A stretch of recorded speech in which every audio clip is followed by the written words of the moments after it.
একদার একসময় একটি ছোট্ট সুন্দর গ্রাম ছিল। গ্রামের মানুষরা ছিল খুবই সুখী। সেই গ্রামে বাস করত একটি ছোট্ট পরিবার। মা ও মেয়ে ময়া খুবই সুখী ছিল। মেয়েটির বাবা ছিল না।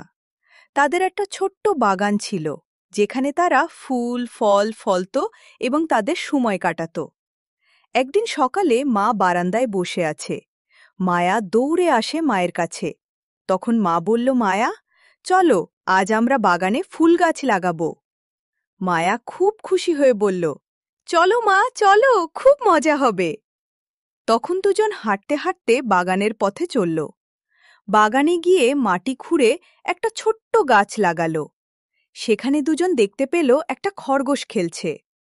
তারপর দুজনে বসে গল্প করতে করতে মা বলল, তোমাকেও এমন যত্ন করে বড় করব সোনা। তখন মায়া মায়ের দিকে তাকালো খুশি হয়ে। মা বলল, চলো সোনা, আবার বাড়ি যাই। তারপর দুজন হাঁটতে হাঁটতে বাড়ি আসতে লাগল। পথে একটা তোতা পাখি দেখে মায়া আনন্দ করল।